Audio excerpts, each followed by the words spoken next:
नाज़रीन, welcome back. आप देख रहे हैं बारान रहमत, और यकीनन हम आज के दिन जो हम अपना प्रोग्राम आगे लेके बढ़ रहे हैं इसमें बच्चों का ही जिक्र करेंगे। प्रोग्राम की शुरुआत सूरह अल-माउन की आयत से की, तो ये बताते चलें कि यकीनन ये बहुत अहम है कि जिस माशरे में बच्चे जिसकी फाउंडेशन है उनके साथ क्या रवैया किया जाता है। हमारे इर्द गिर्द जिस तरह हम बच्चों के साथ रवैया रखते हैं, जिस तरह हमारा बर्ताव होता है, ऐसा लगता है कि हम उनको रिस्पेक्ट देना ही नहीं चाहते। सेल्फ रिस्पेक्ट का, अना का कॉन्सेप्ट उनके पास बहुत देर में आता है और उस वक्त तक हम उनकी अना को मजरू करते रहते हैं, उनसे सवाल करने की सलाहियत छीन लेते हैं। इसके अलावा आए दिन जो हेडलाइंस हमारी नज़र से गुजरती हैं, कभी बच्चों को हरासा किया जा रहा है, इसके अलावा अगर वो प्रोटेक्टेड इन्वायरमेंट्स में भी हैं तो जो रवैया उनके साथ घरों में और स्कूलों में होता है, जहाँ जिस्मानी तशद्दुद से लेकर जहनी दबाव तक हर तरह के इश्यूज से वो गुजर रहे हैं। इसके अलावा अगर किरदार साजी की बात की जाए, अपने हुकूक से आगही की बात की जाए, बेहतर पेरेंटिंग प्रैक्टिसेस की बात की जाए, इस तरह का कोई कंटेंट आपको मेन स्ट्रीम टेलीविजन पे नहीं मिलता। ऑन द अदर हैंड अगर हम सीरत तैयबा की तरफ देखते हैं, हुजूर अकरम सल्लल्लाहु अलैहि वसल्लम के बर्ताव, उनके रवैये, उनकी अहादीस की तरफ नज़र डालते हैं तो बच्चों से बहुत ही ज़्यादा एहतराम और शफकत का रिश्ता निभाने की बात की गई है। हुजूर अकरम सल्लल्लाहु अलैहि वसल्लम बच्चों से बहुत मोहब्बत करते थे। यकीनन जब उनके इर्द गिर्द गुजरते थे बच्चे तो वो तबस्सुम फरमाते थे। और हम सबको जानते हैं कि जब हिजरत करके हुजूर अकरम सल्लल्लाहु अलैहि वसल्लम मदीना मुनव्वरा पहुंचे तो इन्हीं बच्चों ने बहुत ही मोहब्बत और खुलूस और एहतराम के साथ डफ बजाकर उनका इस्तकबाल किया। तो यही वो शफकत थी, एक बहुत ही शफीक रूप में वो उनको देखते थे। अगर उनके पास कोई भी चीज़ होती थी, बच्चे शरारत करते थे तो हमेशा मुस्कुराकर उनको एक तरह से इनकरेज करते थे कि ये बचपना ही तो है। आज के माशरे में क्या हम बच्चों को ये लीवे देते हैं? खुसूसन अगर आप मसाजिद की तरफ नज़र डालें तो लोग कहते हैं कि वो इस्लामी माशरा यकीनन ख़तरे में है जहाँ आपको बच्चों की आवाज़ें नहीं आती, क्योंकि यही तो वो नन्हे नमाजी हैं जिनको आगे वाले दौर के लिए आपने तैयार करना है। छोटे छोटे बच्चे बहुत इश्तियाक से जब मस्जिद में पहुँचते हैं तो हम देखते हैं कि बड़े बुजुर्ग उनको पहली सफ से धकेल कर पीछे की तरफ भेज देते हैं, हालांकि वो खुद लेट आए होते हैं। तो ये वो प्रैक्टिसेस हैं जो हम अपने माशरे में देखते हैं जहाँ से आप इनिशिएटिव को, सवाल करने को, बच्चों की मासूमियत और उनके तजस्सुस को एक तरह से बिल्कुल ख़त्म कर देते हैं।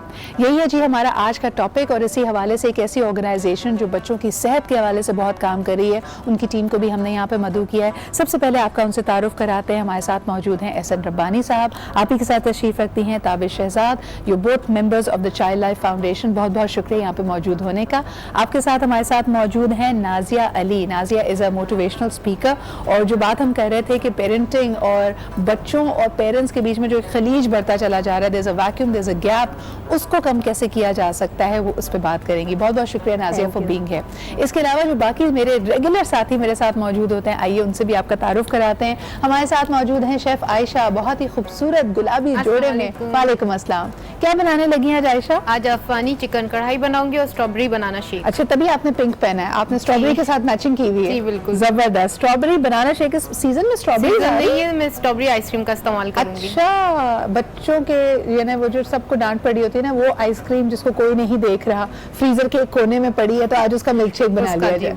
ज़बरदस्त जी, आपके पास आएंगे थोड़ी देर में रेसिपी के साथ। इसके अलावा जी सिकंदर कादरी भाई भी हमारे साथ मौजूद हैं, सना ख्वानी के, नात ख्वानी का आज एजाज़ इनको मिलेगा। बहुत बहुत शुक्रिया हमारे साथ मौजूद होने का। एहसन साहब, सबसे पहले गुफ्तगू का आगाज़ अगर आपसे करूँ, I want to know a little more about Child Life before we go into बच्चों के हुकूक इस इस्लामी माशरे में। मुझे जो पता है कि ये फाउंडेशन 5 गवर्नमेंट अस्पतालों के साथ काम करती है, आप लाइव मॉनिटरिंग करते हैं, and this obviously because it's a government hospital, it is serving the underserved, the lowest of the pyramid, जहाँ पे लोग सबसे ज़्यादा, जाहिर सी बात है, बच्चे हर घर में बीमार पड़ते हैं और उनको एक मेडिकल अटेंशन की ज़रूरत होती है। So what other areas are you focusing on, और इन प्रैक्टिसेस का अभी तक आपने क्या नतीजा अखज़ किया? जी, बहुत शुक्रिया सिद्रा फॉर इनवाइटिंग अस। आपका बहुत ज़बरदस्त प्रोग्राम है, क्योंकि हमारी आधी आबादी बच्चों की है। अगर हम 21 करोड़ की आबादी हैं तो तकरीबन 10 करोड़ ऐसे लोग हैं जिनकी उम्र 18 साल से कम है। बेशक। और अगर आप इंसाफ की बात करें तो कहते हैं कि इंसाफ की बदतरीन मिसाल सेहत में बेइंसाफ़ी है। तो अगर अमीर के लिए अगर इलाज अच्छा है और गरीब के लिए इलाज बुरा है, तो ये بے انصافی کی سب سے بری مثال ایک ہے. ٹوٹتے ہوئے معاشرے کی نشانی ہے جہاں پہ آپ پھر ہر طرح کی برائی امیجن کر سکتے ہیں, ایک ڈیفریگمنٹیشن پریکٹس کر سکتے ہیں, اس کو آبزرو کر سکتے ہیں لٹرلی. تو ہم نے اسی چیز کو دیکھا کہ ہمارے ہاں اموات سب زیادہ کس چیز کی ہوتی ہیں. تو پاکستان میں دوسرے نمبر پر جو اموات ہیں وہ دل کے امراض کی ہیں. تقریباً سال میں 2.5 لاکھ لوگ دل کے امراض سے مر جاتے ہیں. لیکن جو نمبر 1 ہے وہ ہے 5 سال سے چھوٹے بچوں کی اموات جو تقریباً 5 لاکھ ہیں سالانہ.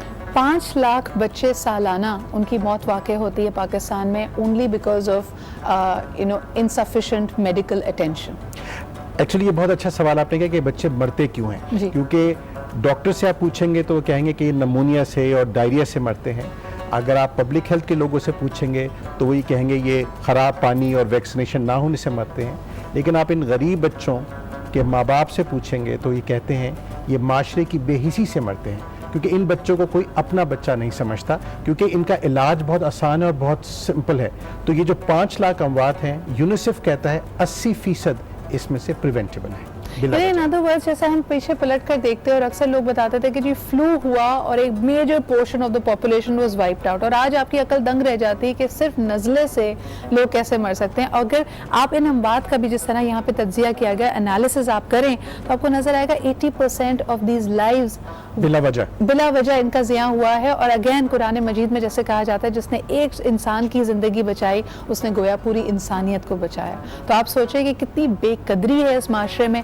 یقیناً پوری دنیا میں جب پاپولیشن کا ذکر ہوتا ہے یورپین ممالک میں آبادی گھٹ رہی ہے اور وہ کہتے ہیں کہ ینگ بلڈ آئے, اور ہم ہیں کہ ہم ان کو بالکل ہی اگنور کیے ہوئے.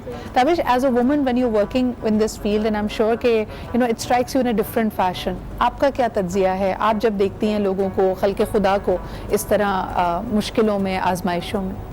دیکھیں جب میں شروع میں آئی تھی تب تو مجھے بہت مشکل ہوئی تھی اس چیز کو ایبزارب اور ایکسیپٹ کرنے میں کہ یہ ہمارا معاشرہ آج بھی یہ ہمارے ذہنیت میں ہوتا ہے نا کہ یہ ایج اولڈ پرابلمز ہیں کہ lack of access to health care یا بیسک دوائیاں نہیں ہیں, لیکن یہ آج بھی ایگزسٹ کرتی ہیں and very much close to our houses and very much close to our selves.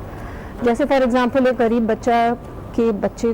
آدمی کے بچے کو اگر رات میں تیز بخار ہے اور اس کو جھٹکے پڑ رہے ہیں رات کے 3 بجے تو وہ صبح ہونے کا ویٹ کرے گا کہ 8 بجے OPD کھلے گی, پھر وہ لائن میں کھڑا ہوگا, اس کو 3 گھنٹے لائن میں کھڑا کرنا پڑے گا, پرچی ملے گی, دھوپ میں 3 گھنٹے لائن میں کھڑا ہوگا بچے کو لے کے, چانسز ہیں کہ اس کے بچے کی وہیں اور مزید کمپلیکیشن ہو جائے گی, آپ کو ہی پاسز آؤٹ ہوتا ہے, بہت دفعہ ہوتا ہے. تو پرابلم ہے affordable accessible quality health care کی. پرابلم ایک بہت حد تک معاشرے کی بے حسی ہے, بٹ ماں باپ تو بے حس نہیں ہو سکتے نا. ماں باپ تو چاہیں گے کہ ہمارے بچے کو بہترین ہیلتھ کیئر ملے اور میرا بچہ کئی بس دفعہ دیکھیں جو بیچارے جن کے پاس وسائل نہیں ہوتے وہ بائکس پہ رکشے پہ اپنے چھوٹے سے بچے کو جو بیمار ہے جگہ جگہ لیے گھومتے ہیں ایک وارڈ سے دوسرے وارڈ میں. اور یقیناً یہ میرے خیال میں یہ تو ان کا حال ہے جن والدین کے پاس وسائل نہیں ہے لیکن ان کے پاس یہ دل یہ ممتا یا وہ at least that feeling is there. اب ذرا اس سے بھی نیچے آ جائیے جو بچے بیچارے یتیم ہیں اگر معاشرے میں اور وہ اس سیگمنٹ سے بلانگ کرتے ہیں ان کا تو ویسے ہی کوئی دیکھنے والا نہیں ہے. So where will the state step in? Asiya آپ کے ارد گرد جو لوگ آپ دیکھتے ہیں اس ایشو میں بہتری کیسے لائی جا سکتی ہے؟ سدرا بالکل ابھی جب یہ بات ہو رہی تھی تو اس پر میں یہی کہوں گی کہ میں اندر سے بہت ایموشنل ہو جاتی ہوں اس چیز پہ. وہ اس لیے کہ میں نے بہت سارے ہمارے پاکستان کی ایسی جگہیں ہیں کہ جہاں تک NGOs کافی جاتی ہیں کافی نہیں جاتی, اور یہ بیماریوں کی وجہ سے جو بچوں کی اموات ہوتی ہیں تو اور کچھ بیماریاں خوراک کی کمی کی پانی کی کمی کی وجہ سے ہو جاتی ہیں. ان بچوں کے لیے میں نے بہت زیادہ کام کیا ہوا ہے. تو جب میں جا کر ان کی مدرس کو دیکھتی تھی تو یعنی اگر آپ ماں ہیں, ویسے بھی بچے کہا جاتا ہے نا ماں ہے, جس وقت آپ یہ سب بات کر رہی تھی تو اندر سے انسان اتنا ایموشنل ہو جاتا ہے کہ کس طرح سے. تو میں نے ایسے ایسے کیسز دیکھے ہیں اپنی آنکھوں سے کہ بچوں کے سر بڑے ہو جاتے ہیں, پانی بھر جاتا ہے, اور وہ ماں ہر حال میں, وہ بچے اس طرح کے ہو جاتے ہیں لیکن ماں ہر حال میں چاہ رہی ہوتی ہے کسی طرح میرا بچہ ٹھیک ہو جائے. تو آپ میں ایٹ لیسٹ سب کے لیے کہتی ہوں, ہماری بہت ساری ہمارے ملک میں سیاسی جماعتیں ہوں, NGOs ہوں, کافی لوگ کام کر رہے ہیں ہمارے سندھ میں بھی, انٹیریئر میں بھی, کراچی میں جا کر, لیکن خدا را آپ اگر آپ کی ریلیٹیوز میں آپ کے کہیں نیبرز میں کہیں پر بھی کسی بچے کو کوئی پرابلم ہے, کوئی افورڈ نہیں کر سکتا, تو آپ ایک اسٹیپ آگے لے کر جائیں. اور دوسرا آپ یہ اپنے- کہ اگر ہم پازیٹیوٹی کی طرف دوبارہ لے کے آئیں, ٹھیک ہے جی ہمارے معاشرے میں بہت ساری کوتاہیاں ہیں, کمیاں ہیں, اور ہم سب کو احساس کی زیادہ ضرورت ہے, but then there are organisations, جس طرح ابھی ہم چائلڈ لائف فاؤنڈیشن کی اگر بات کر رہے ہیں, دے ہیو میڈ شیور کہ ایٹ لیسٹ 5 گورنمنٹ ہسپتال اس شہر کے بڑے ترین جو سب سے بڑے ہسپتال ہیں اس میں آپ کو state of the art facility اور ہیلتھ کیئر ملے, اور اس کو یہ باقاعدہ مانیٹر کرتے ہیں. جب انہوں نے یہ پارٹنرشپ کی ہے گورنمنٹ آف سندھ کے ساتھ, تو آپ باقاعدہ بھی مجھے احسن دکھا رہے تھے کہ ان کو کیمرہ سے مانیٹر, آپ لائیو مانیٹر کر سکتے ہیں. تو اگر کسی کی کوئی کمپلین ہو نیگلیجنس کی یا اس کو اٹینشن نہیں مل رہی, تو آپ سے رابطہ کیا جا سکتا ہے to make sure that happens. جی بالکل, بلکہ اس کے لیے ہم یہ کرتے ہیں کہ ہر بچہ جو آتا ہے اس کی ماں کا ہم موبائل نمبر لیتے ہیں, اور ڈسچارج ہونے کے 24 گھنٹے کے اندر ان کو ایک SMS بھیجتے ہیں کہ مطمئن تھے تو 1 دبائیے, مطمئن نہیں تھے تو 2 دبائیے, تاکہ فیڈ بیک بھی ملے. اور جو 2 دبا کے کہتے ہیں مطمئن نہیں تھے اس کو پھر ہم کال کر کے پوچھتے ہیں کیا وجہ تھی, تاکہ ہم اس کو امپروو کریں.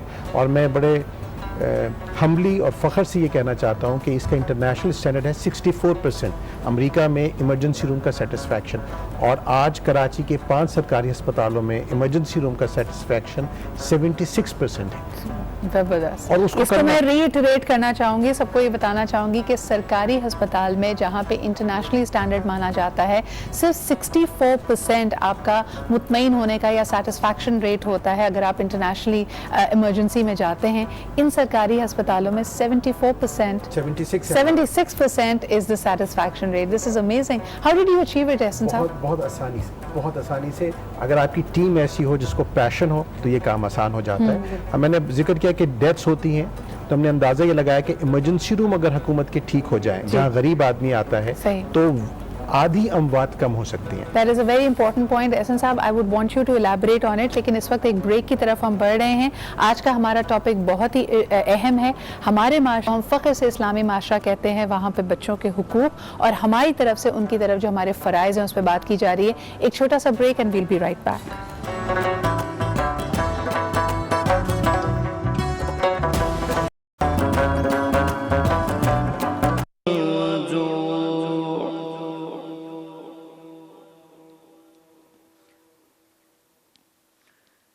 والجوع ونقص من الأموال والأنفس والثمرات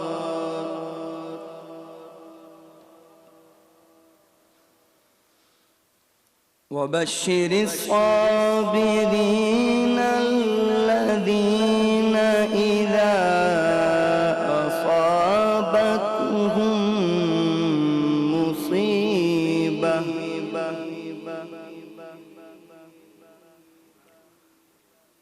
قالوا إنا لله وإنا إليه راجعون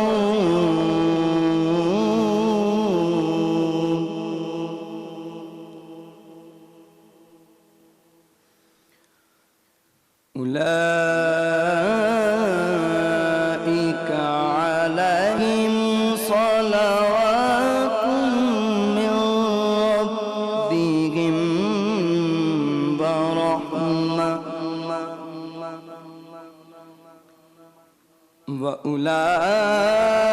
وأولئك هم المهتدون. صدق الله العلي العظيم. اعوذ باللہ من الشیطان الرجیم. بسم اللہ الرحمن الرحیم. ناظرین اکرام, السلام علیکم ورحمۃ اللہ وبرکاتہ. آج 23 رمضان المبارک سن 1440 ہجری ہے, اور اس وقت آپ آج نیوز اور آج انٹرٹینمنٹ کی خصوصی افطار ٹرانسمیشن دیکھ رہے ہیں.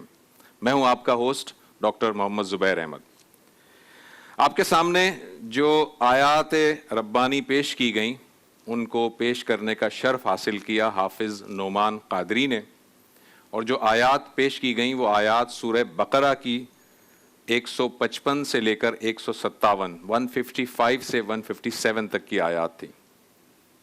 اس میں اللہ رب العزت فرماتے ہیں کہ ہم کسی نہ کسی طرح تم سب کی آزمائش ضرور کریں گے، ڈر سے، بھوک سے، مال اور جان کے نقصان سے اور پھلوں میں کمی سے، مگر جو لوگ ان آزمائشوں کے بدلے میں صبر کریں گے ان کے لیے بہت بڑی خوشخبری ہے۔ وہ لوگ کون ہوں گے؟ یہ وہ لوگ ہوں گے کہ جب انہیں کوئی مصیبت پڑتی ہے تو وہ کہتے ہیں کہ بے شک ہم تو اللہ کے لیے ہیں اور ہمیں اللہ ہی کی طرف لوٹ کر جانا ہے۔ یہی وہ لوگ ہیں جن پر ان کے رب کی عنایات اور رحمتیں نازل ہوتی ہیں، اور یہی لوگ ہدایتی یافتہ ہیں۔ صدق اللہ العظیم۔ ناظرین، اس میں اللہ رب العزت نے لوگوں کو ایک فارمولہ دیا کہ میں تمہاری آزمائش ضرور کروں گا، لیکن جو لوگ بھی آزمائش پر صبر کریں گے ان کے لیے خوشخبری ہوگی، اور اللہ رب العزت کی طرف سے ان پر رحمتیں آئیں گی، ان پر ہدایات آئیں گی اور برکتیں آئیں گی۔ آج کا ہمارا جو ٹاپک ہے وہ ہے کہ صبر کیا چیز ہے، صبر کن حالات میں ہوتا ہے، صبر کا مقام کیا ہے۔ لیکن سب سے پہلے چلتے ہیں ریما جی کی جانب۔ جی ریما۔ بہت بہت شکریہ ڈاکٹر صاحب۔ اعوذ باللہ من الشیطان الرجیم، بسم اللہ الرحمن الرحیم۔ تمام دیکھنے والوں کو بہت ہی ادب سے السلام علیکم ورحمۃ اللہ وبرکاتہ۔ ابتدا اس رب جلیل کے نام سے جو ازل سے ہے اور ابد تک رہے گا۔ آج انٹرٹینمنٹ اور آج نیوز کی خصوصی افطار ٹرانسمیشن بران رحمت میں آپ سبھی کو خوش آمدید۔ آج 29 مئی سن 2019 بروز بدھ، رمضان المبارک کی 23 تاریخ 1440 ہجری ہے۔ جو کر لیا ہے تو پاؤ گے تم اس کا بھی ثمر، کامیابی کی صدا کہتے ہیں کنجی ہے صبر۔ ارشاد ربانی ہے کہ یہ وہ لوگ ہیں جنہیں ان کا اجر 2 بار دیا جائے گا، اس وجہ سے کہ انہوں نے صبر کیا اور وہ برائی کو بھلائی کے ذریعے ختم کرتے ہیں، اور اس عطا میں سے جو ہم نے انہیں بخشی خرچ کرتے ہیں۔ مولا علی علیہ السلام فرماتے ہیں کہ صبر ایک ایسی سواری ہے جو اپنے سوار کو کبھی گرنے نہیں دیتی، نہ کسی کی نظروں میں اور نہ ہی کسی کے قدموں میں۔ حضرت ابو ہریرہ رضی اللہ تعالیٰ عنہ کہتے ہیں کہ رسول اکرم صلی اللہ علیہ وآلہ وسلم نے فرمایا، اللہ تعالیٰ فرماتا ہے کہ جب میں کسی مومن بندے کی محبوب چیز اس دنیا سے اٹھا لیتا ہوں، پھر وہ ثواب کی نیت سے صبر کرے تو اس کا بدلہ جنت ہی ہے۔ حضرت جنید بغدادی رحمۃ اللہ علیہ سے پوچھا گیا کہ صبر کسے کہتے ہیں؟ جواب دیا کہ بغیر کسی ناگواری کے ایک کڑوا گھونٹ پی جانا۔ کہتے ہیں 2 گھونٹ اللہ تبارک و تعالیٰ کو بہت پسند ہے، ایک غصے کا اور دوسرا صبر کا۔ ہماری دینی تعلیمات، بزرگان دین کی تصنیفات، اللہ تعالیٰ کے برگزیدہ بندوں کے واقعات اٹھا کر دیکھ لیجئے، ہر صفحے پر، ہر بات میں صبر صبر اور صبر کی تلقین کی گئی ہے۔ صبر اختیار کرنے سے دینی و دنیاوی فائدوں کا حصول اور اس کے برعکس عمل سے ہر طرح کے نقصان کا علم ہم تک منتقل ہو رہا ہے۔ پھر بھی ہمارے لبوں سے شکایات، آنکھوں سے شکوے اور اعمال سے ناشکری ختم ہی نہیں ہو رہی۔ موجود 100 نعمتوں کو جھٹلا کر ہم ایک مصیبت، صرف ایک چھوٹی سی مصیبت پر واویلا مچانا شروع کر دیتے ہیں۔ طائف میں آپ صلی اللہ علیہ وآلہ وسلم کے جوتے لوگوں کے پتھروں سے لگنے والی چوٹوں سے لہو لہان ہو گئے۔ حضرت ایوب اولاد کے غم اور بیماری سے آزمائے گئے۔ हज़रत याकूब को बेटे की जुदाई का दुख सहना पड़ा। हज़रत ईसा सलीब पर लटकाए गए। हज़रत यूनुस मछली के पेट में भी अपने रब की इबादत करते रहे। गर्ज हमारी तारीख भरी पड़ी है ऐसे वाक़या से जिसमें खुदा से शिकवा करने और मुसीबत का ख़ात्मा करने की दुआ के इख्तियार के बावजूद हमारे पैगम्बरों ने सब्र इख्तियार किया। शेख सादी रहमतुल्लाह अलैह फरमाते हैं कि सब्र का दामन हाथ से ना छोड़ो, हर काम आसान होने से पहले मुश्किल होता है। रो रो के सर पे मुश्किलों को करते हैं सवार, इस तरह से कर लेते हैं हम जीना भी दुश्वार। नेमत पे शुक्र गम में सब्र दीन है कहता, लेकिन ना जाने क्यों हम किए बैठे हैं इनकार। उसको मिला मुझे ना मिला, लब पे ये सवाल, वो दे के छीन ले तो यही रहती है तकरार। कुर्ब खुदा का वस्फ है उसकी रज़ा का मान, उसकी रज़ा में सर को अपने खम करो हर बार। सह जाओ जिस तरह से भी वो चाहे आजमाए, जो यूं करोगे देखना फिर होगा बेड़ा पार। बेशक बेशक अल्लाह सब्र करने वालों के साथ है। बराने रहमत में आज हम बात करेंगे सब्र की और जानेंगे अपने उलमा कराम से कि क्या ये वाकई इतनी मुश्किल चीज़ है जो हमसे इख्तियार हो ही नहीं पाती, मगर इस छोटे से वक्फे के बाद।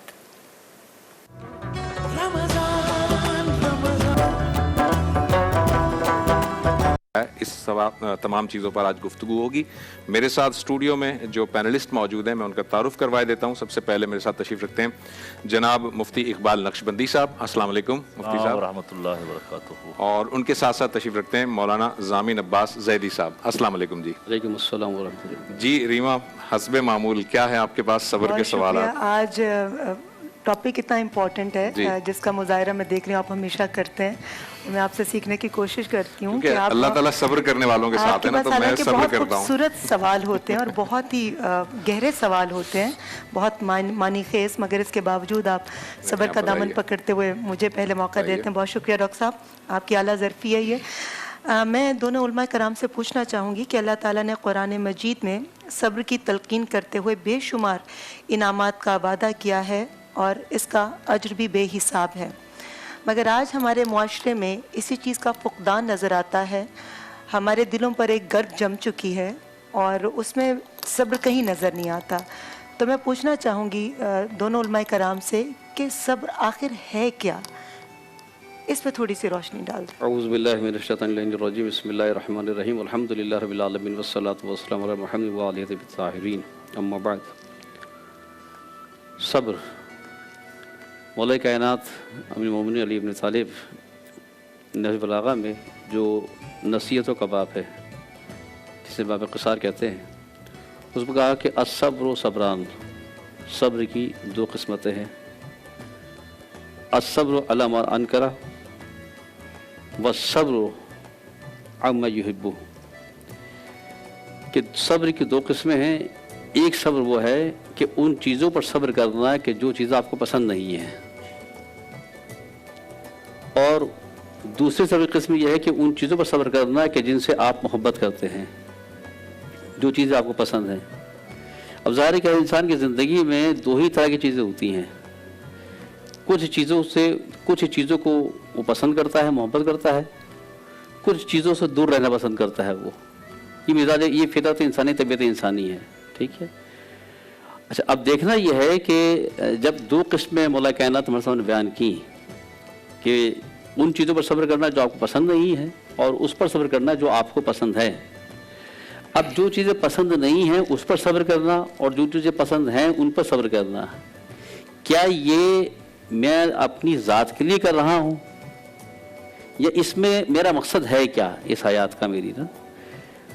तो मौला कायनात फरमाते हैं कि ज़िंदगी का हर लम्हा इंसान का जो है वो इस अम्र के लिए होना चाहिए कि ए अल्लाह, ये तूने जो मुझे ज़िंदगी अमानतन मेरे सुपुर्द की है, तो जब तक मैं दुनिया में ज़िंदा रहूँ तो मुझे बेहतरीन अमीनों में मेरा शुमार करना اور میں تیری اس زندگی کو بہترین امین کی حیثیت سے جب تیرے پاس بلاوا آ جائے تو بہترین امانت دار کی حیثیت سے تیری امانت تیرے سپرد میں کر دوں. یہ اسی وقت ممکن ہوگا کہ جب میرا ہر عمل اس کی رضا کے لیے ہوگا. اب کہیں بادل نخواستہ مجھے صبر برداشت کرنی پڑیں گی کچھ چیزیں، لیکن ہر چیز میں دیکھیے وجہ کیا ہوتی ہے کہ جب میں کسی بھی چیز میں کچھ چیزیں ایسی ہوتی ہیں کہ جو میرے اختیار میں نہیں ہیں. ہم کہہ دیتے ہیں جی باپ ہم صبر کر رہے ہیں، تو آپ کے اختیار میں نہیں ہے تو آپ کا کمال کیا ہے اس چیز کا؟ وہ چیز ہر وہ شے کہ جو میرے اختیار میں ہے، میری دسترس میں ہے، میں چاہوں تو ہاتھ بڑھا کر اس کو اٹھا سکتا ہوں. ایک چیز بہت دور رکھ دی ہے، میرے دسترس میں نہیں ہے، میں صبر نہیں کروں گا، اس پہ کیا کروں گا؟ میں میرے اختیار میں ہوتے ہوئے میں چاہوں تو ہاتھ بڑھا کے اٹھا سکتا ہوں، میرے لیے ضرورت ہے اس کی، مگر کیونکہ اس کو ہاتھ لگانے میں، اس کو اٹھانے میں یہ میں سمجھ رہا ہوں کہ میری ضرورت ہے، مگر کیونکہ اس کا اٹھانا میری خدا کی نگاہ میں ناراضگی کا سبب بن رہا ہے، تو یہاں میں اس چیز سے رک جاؤں تو یہی خدا کی رضا ہے. پسند ناپسند میں مجھے خدا کی رضا کو دیکھنا ہے مجھے کہ خدا کس عمل میں راضی ہو رہا ہے، خدا کس عمل میں راضی نہیں ہو رہا.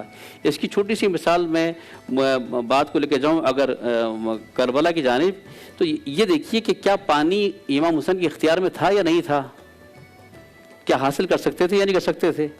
تو ہم دیکھتے ہیں کہ یہ نواسہ رسول اس رسول کا نواسہ ہے، اور یہ فرزند ہے اس فاطمۃ الزہرا کا جو جنت کی مالک ہے، اور بیٹا ہے اس حلال مشکلات کا، مشکل کشا کا، کہ جس کے اشارے سے، جس کی خاطر ڈوبا ہوا سورج پلٹ جاتا ہے، جس کی ماں کے دروازے پر ستارہ اتر کے سلامی دیتا ہے، جس کے نانا کے اشاروں پہ 2 ٹکڑے ہو جاتا ہے چاند، اور جس کا نانا یہ کہہ رہا ہے کہ میں اشارہ کر دوں تو احد کا پہاڑ سونے کا بدل جائے، تو وہ اگر اشارہ کرنا چاہے تو کیا کچھ نہیں ہو سکتا؟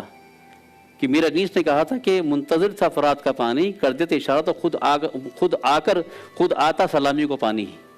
تو کیا اگر یہاں یہ کہا جائے کہ یہاں اختیار میں نہ تھا، یزید نے لشکر بٹھا دیا تھا، ایسی بات ہے کہ ایک شخص کو کمرے میں بٹھا دیا جائے، بند کر دیا جائے، کوئی چیز اندر پہنچائی نہ جائے، کچھ دیا نہ جائے، تو اسے صبر ہی کرنا نا، کیا کرنا ہے اس نے؟ ایک چیز یہ کہ نہیں میرے اختیار میں ہے، میں چاہوں. اور یاد رکھیں کہ یہاں پہ صبر کی انتہا تھی. انسان بھوکا رہ سکتا ہے، بھوک برداشت کر سکتا ہے، مگر پیاس برداشت نہیں کر سکتا.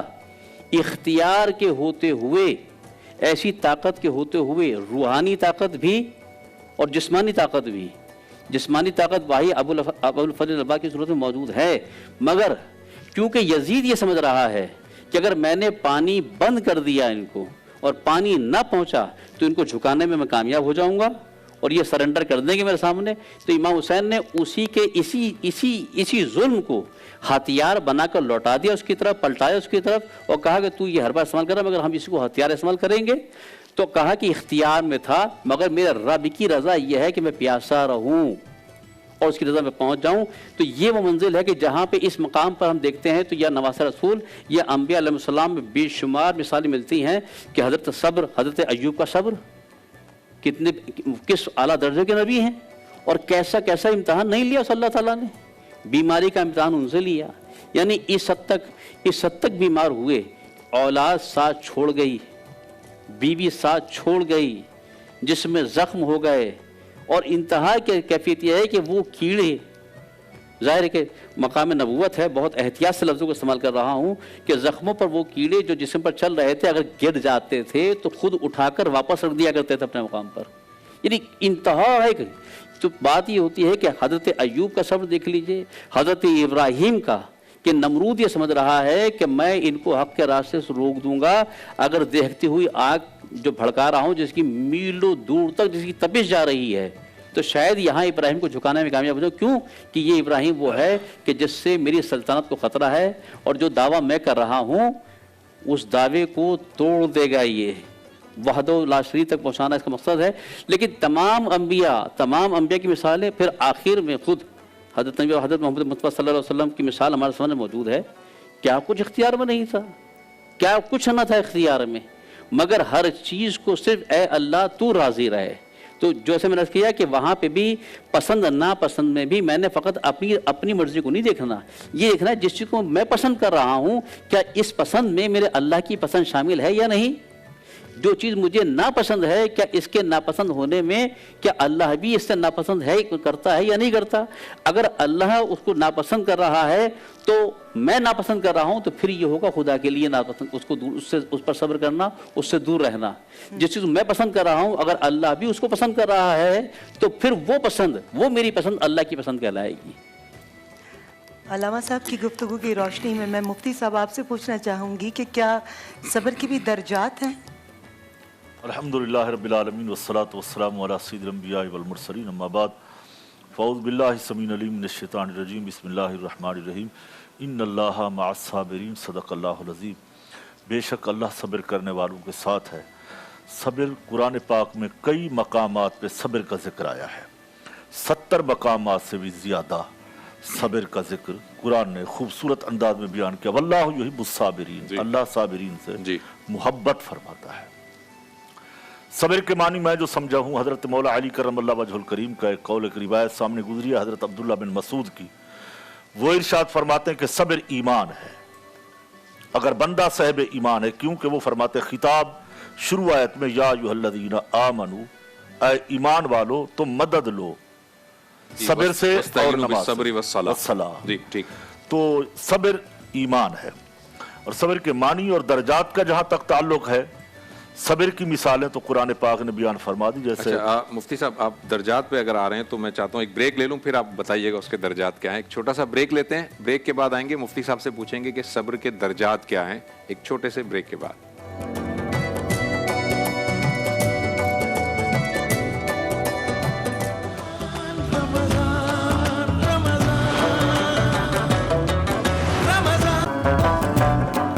देखें, सब्र की मिसालें कुरान पाक ने कायम की हैं कि सब्र करने वालों के साथ अल्लाह है और अल्लाह सब्र करने वालों से मोहब्बत फरमाता है। और 70 से भी ज़ायद मकामात पे कुरान ने सब्र का जिक्र फरमाया है। सब्र की जो किस्में हैं वो 2 हैं। जैसे मेरे भाई जामिर साहब ने फरमाया कि अल्लाह ताला की इताअत करना, नमाज, रोज़ा, हज, ज़कात, ये इताअत खुदाबंदी है।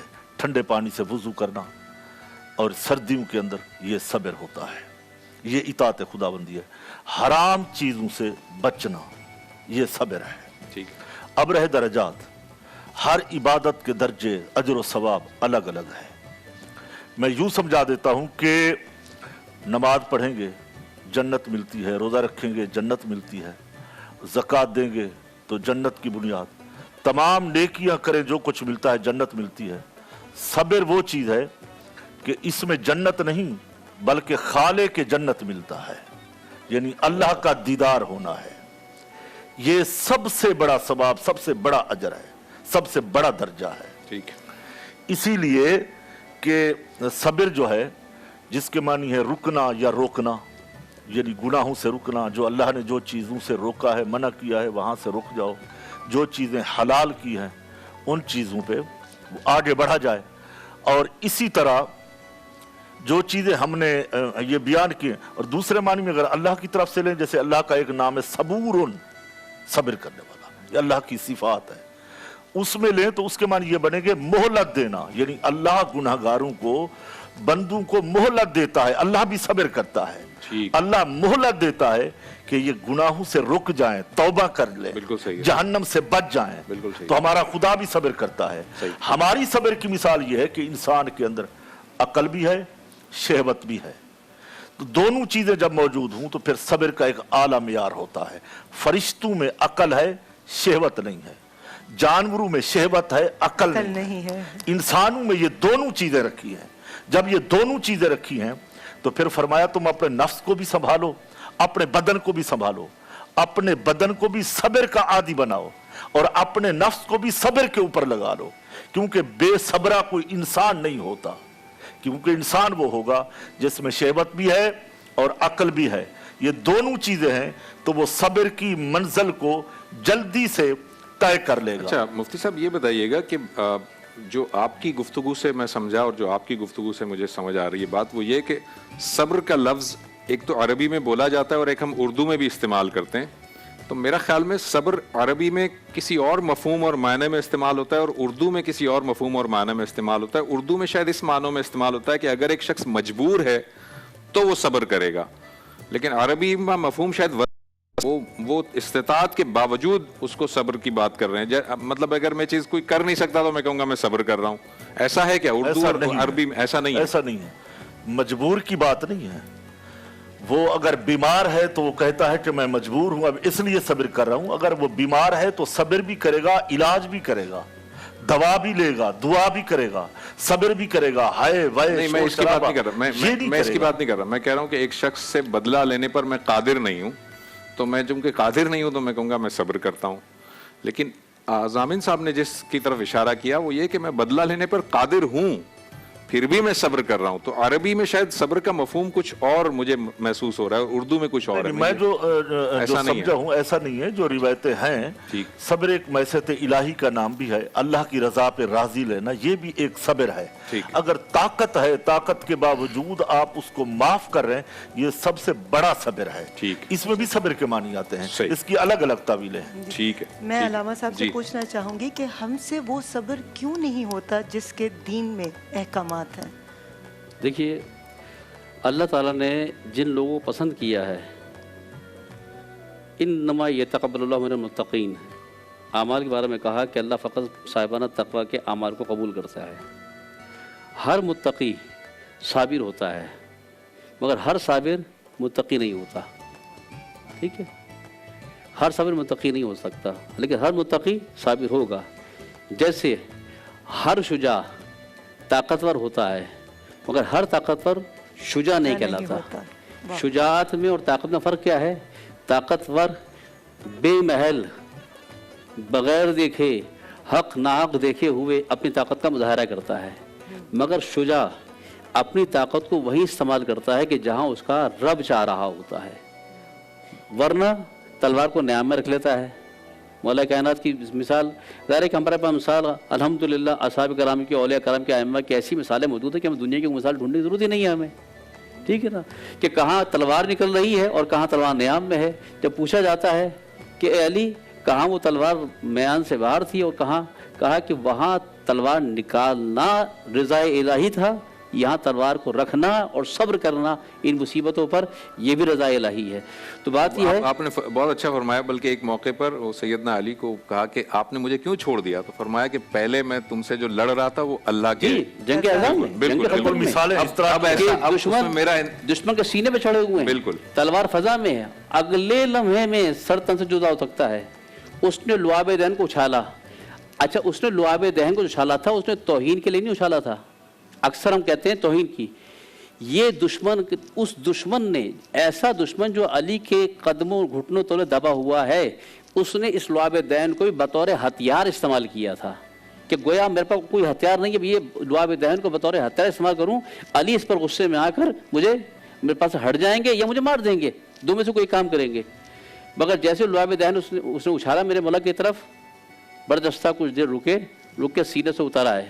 کہنے والوں نے یہ کہا کہ یہ کون سی عقل مندی کی ہے کہ دشمن کو اتنا, ایسا بہادر دشمن کو زیر کر دیا. پھر اسی خندق کا چکر لگایا, کچھ دیر چکر لگایا اور پھر دوبارہ آئے اور دوبارہ سر کو تن سے جدا کیا. اور پھر سر کو جب ہاتھ میں لے کے جا رہے تھے, جو کل میں نے حدیث بیان کی تھی رسول خدا کی, یہ وہ بنیاد تھی. جب پوچھا گیا تھا, کہا کہ اگر میں اس وقت اس قتل کر دیتا تو یہاں میری ذات شامل ہو جاتی, رضا الہی شامل نہ رہتی. تو بات یہ ہے کہ ہر تقوی پروردگار عالم سب سے زیادہ متقین کو پسند کرتا ہے, پھر شاکرین کو پسند کرتا ہے, پھر صابرین کو پسند کرتا ہے. اس لیے جو متقی ہوگا وہ شاکر ضرور ہوگا, جو شاکر ہوگا وہ صابر ضرور ہوگا.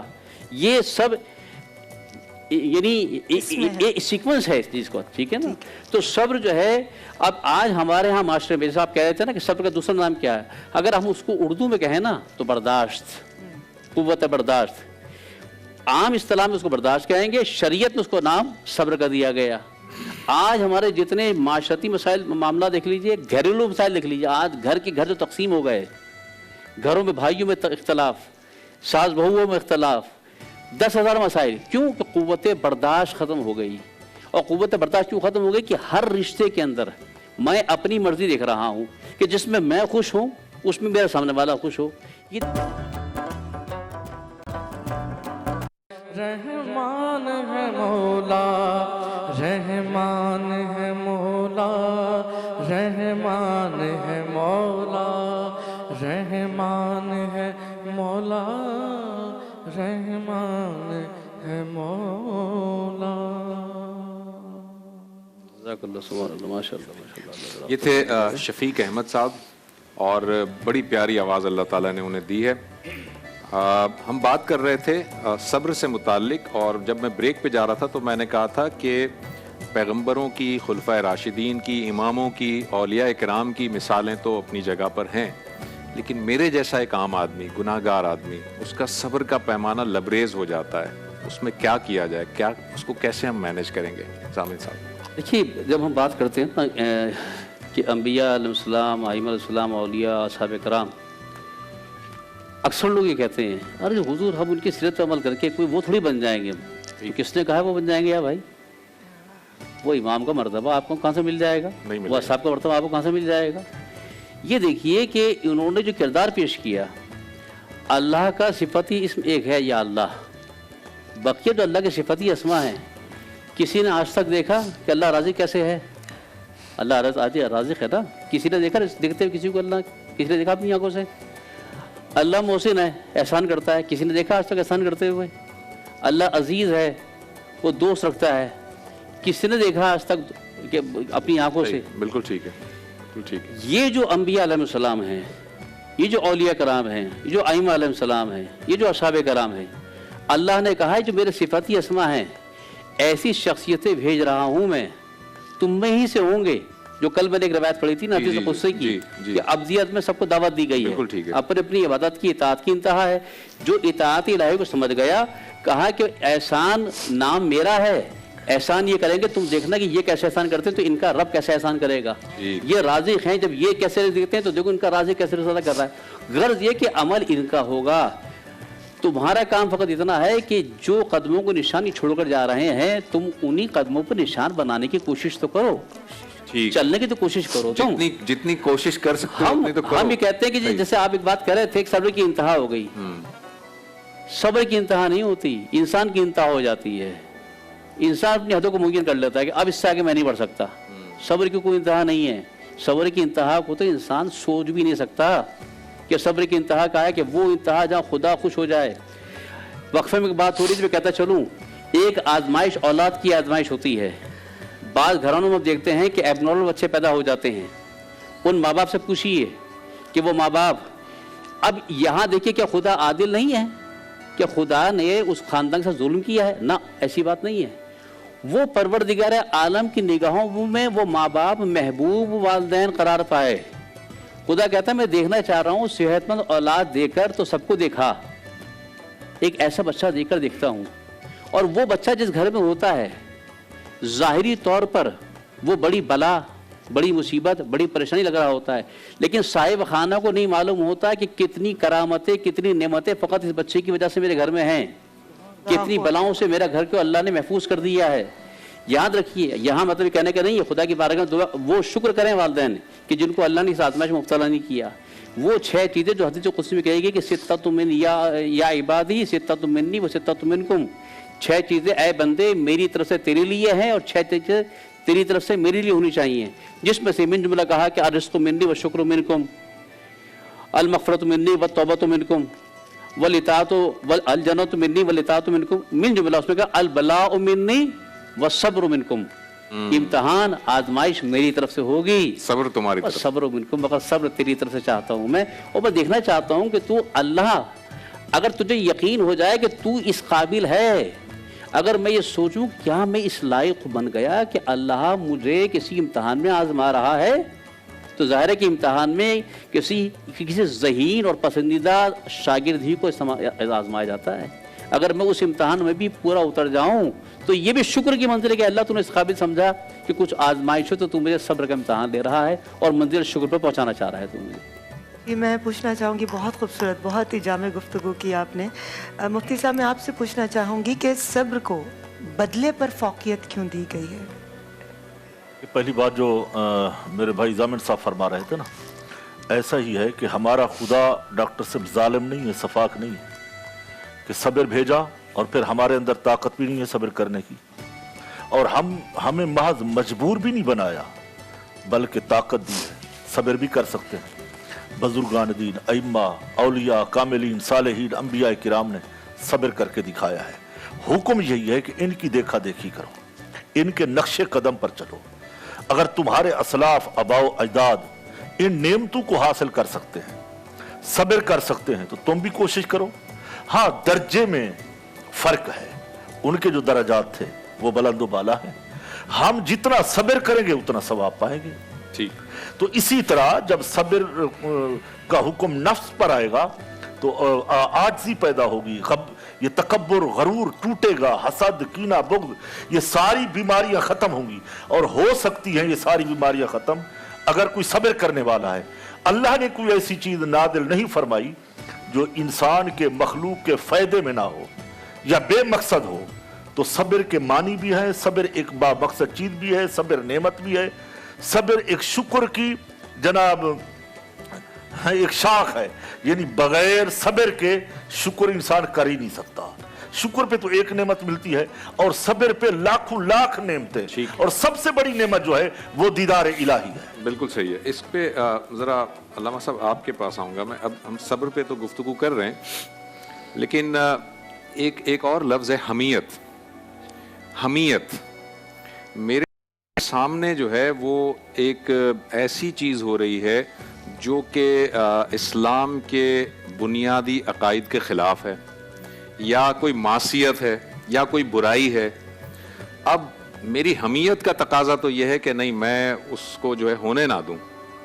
और सब्र जिस तरह आप फरमा रहे हैं, सब्र ये कि मैं खामोश रहूं, बर्दाश्त करूं। अब यहाँ सब्र और हमीयत में से किसको इख्तियार किया जाएगा? देखिए, मेरा जो वजीफ़ा शरई बनेगा, दो चीज़ें होंगी इसमें जी। एक है मेरा वजीफ़ा शरई जी। वजीफ़ा शरई मेरा क्या है कि जो मेरी इस्तिताअत है जी, मैं ज़बान से जी, हाथ से, जिस तरह से भी मैं वो चीज़ जो बुनियादी दीन के ख़िलाफ़ हो रही हो मेरे सामने, जितनी मेरी इस्तिताअत है उतनी इस्तिताअत लफ्ज़ों से भी इस्तेमाल करनी है मैंने, ठीक है, हाथ से भी इस्तेमाल करनी है। इन दोनों चीज़ों से मैं अगर नाकाम हो जाता हूँ। हमारे यहाँ मसाइल क्या हैं? हमारे मसाइल ये हैं कि जिस्मानी अमराज के लिए तो मेडिसिन हमें मालूम है, बिल्कुल ठीक, कि जिस्मानी मर्ज हो गया, इसकी मेडिसिन क्या लेनी है, क्या लेनी है। सही। ये जो रूहानी मसाइल है ना, हमारे सब्र नहीं होता, बनात कैसे की जाए, क्या किया जाए, बर्दाश्त ही नहीं होता मुझे। भाई रूहानी मेडिसिन इस्तेमाल करो ना, कभी उसको भी तो पढ़ लिया करो ना। तो अल्लाह के पास मेडिसिन है ना सारी की सारी, ये अस्माए इलाही जो मेडिसिन है ये सारी की सारी। आऊज़ु बिल्लाहि मिनश शैतानिर रजीम मसलन नहीं हो रहा बर्दाश्त, मैंने ज़बान भी इस्तेमाल कर ली, हाथ भी इस्तेमाल कर लिया, जो कुछ मैं कर सकता था इख्तियार में था सब कुछ कर लिया, ठीक है, नहीं हो रहा मुझसे, मैं क्या करूं, जज्बात कैसे कंट्रोल करूं? तो कहा गया कि एक रूहानी दवा है ना, कैप्सूल ले लो। कौन सा कैप्सूल ले लो? कहा कि बैठ के 100 मरतबा आऊज़ु बिल्लाहि मिनश शैतानिर रजीम पढ़ो, अल्लाह की पनाह मांगो। बस ठीक, अल्लाह की आप पनाह देखिए मांगो। कैसे रिलैक्स हो जाएंगे आप। जी बिल्कुल तो सही है। निके काम आ रहा है, तो ये हमें कम से कम इतना वक्त थोड़ा सा निकाल लें, इलाही मेडिसिन कौन कौन सी हैं, कौन सा कैप्सूल, कौन सी टैबलेट, कौन सा सिरप किस वक्त काम आ रहा है। देखिए बस अब ज़ाहिर वक्त नहीं, मैं मिसाल करूँ कि दवा की दुकान में जाते हैं, खांसी मुझे हो रही है, लाइन से कफ सिरप रखे हुए हैं, मगर हर कफ सिरप हर कफ में तो नहीं पिला सकते ना आप उसको। बिल्कुल सही है। ये देखा जाएगा कौन सी दवा किसकी है, तो यही अस्माए इलाही है। बिल्कुल ठीक है। अब ये है कि अगर कोई ऐसी सिचुएशन हो जहां मासियत तो हो, मगर यह है कि इस बात का अंदेशा हो कि अगर मैं बीच में बोलूंगा तो फितना बढ़ जाएगा, फितना बरपा होगा, तो फिर मुझे सब्र कर लेना, फिर उसमें नहीं मुझे बोलना सब्र चाहिए। करना है, जहां तक मैं मैसेज दे सकता हूँ वहां तक तो देना है, अपनी उज्जत तमाम करनी है मैंने। लेकिन मैं देख रहा हूं कि एक नेक काम के लिए इसके बदले 10 और फितना पैदा हो जाएंगे। तो मैं कम से कम अपनी शरई जिम्मेदारी पूरी नहीं करने के बाद मैं खुदा की बारगाह में कि अल्लाह अब मैं ये खामोश हो रहा हूँ, तेरी रजा के लिए हो रहा हूँ, तू बेहतर जानता है। मेरी जितनी ताकत मैंने इस्तेमाल की है, मैं अपने वजीफे से काबिल नहीं हुआ हूँ, और अल्लाह अब तू मुझे ताकत दे कि मैं इस पर सब्र कर सकूँ इस बात के ऊपर। बस वो खुदा ताकत अता करता है फिर। जी मेरे ख्याल में मेरे पास अब बहुत कम है, 1 मिनट आपके पास, अगर आप कोई कंक्लूड करना चाहें, इसको समराइज करना, 1 ही मिनट है। मैं यही अर्ज करूंगा कि जामिन भाई ने इलाज तो बता दिया है, सिरप, मेडिसिन, सारी चीज़ें। सब्र के बारे में अगर कोई करे, लेकिन मैं हदीस रसूल पेश कर देता हूँ। नबी करीम अलैहिस्सलाम ने फरमाया कि अगर ऐसे काम हो रहे हैं वहाँ सब्र भी करो। तुम हाथ से रोक सकते हो तो हाथ से रोको, जबान से रोक सकते हो जबान से रोको। अगर ये दोनों चीजें नहीं है तो फिर ईमान का जो अदना दर्जा है, सब्र तो बहुत बड़ा ईमान है, ईमान का जो अदना दर्जा है वो ये है कि दिल के अंदर उस चीज को बुरा जानो जो खिलाफ शरीयत काम हो रहा हो कि ये काम बुरा है, ये ईमान का अदना दर्जा है। जी बहुत शुक्रिया मुफ्ती साहब, आपने वक्त निकाला। अल्लामा साहब आपका बहुत शुक्रिया जी, आप तो हमारे साथ अभी ट्रांसमिशन में कैरी करेंगे जी, आपका बहुत शुक्रिया। नाज़रीन, आज हमने बात की सब्र से मुताल्लिक और उलमा इकराम ने मुख्तलिफ जो चीज़ें वाक़यात बताए, सहाबा इकराम के वाक़यात, आइम्मा के वाक़यात, खुलफ़ाए राशिदीन के वाक़यात, पैगम्बरों के वाक़यात, उससे हमें समझने में ज़रूर मदद मिली है। ताहम हम गुनाहगार लोग हैं, हमारे बशरी तकाज़े हैं, हम ख़ताकार लोग हैं, हम सब्र को एक हद तक ले जाते हैं, लेकिन जैसे कि अल्लामा साहब ने फरमाया सब्र की वाकई कोई इंतहा नहीं है, ये बंदे की इंतहा हो जाती है। अल्लाह ताला से हर वक्त आजमाइश से बचने की दुआ करनी चाहिए। अल्लाह ताला से हर वक्त दुआ करनी चाहिए कि अल्लाह ताला आपको आजमाइश में ना डाले।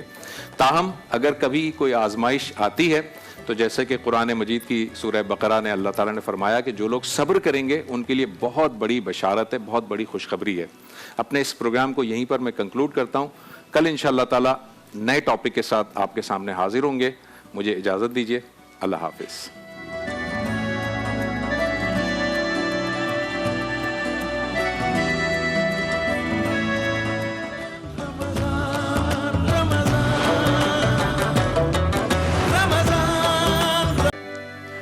बरान रहमत में एक बार फिर आप सभी को खुश आमदीद। ये बहुत ही हमारा इंफॉर्मेटिव सेगमेंट है जिसमें हम तिब्ब नबी के रोशनी में जो नुस्खे बताए जाते हैं उनसे बहुत सी मालूमात हासिल करते हैं और बहुत फ़ायदे हासिल करते हैं। उस हवाले से हमारे साथ पहले दिन से हैं बहुत ही काबिल एहतराम आगा अब्बास साहब। बहुत शुक्रिया आगा अब्बास साहब, आप तो वाकई एक तोहफ़ा है हमारे लिए। और हमारी बहुत ही खूबसूरत न्यूट्रिशनिस्ट उफेरा, जिनकी कमी मुझे कल शिद्दत से महसूस हुई क्योंकि ये कल नहीं आई थी और मैं इनसे नाराज़ भी हुई।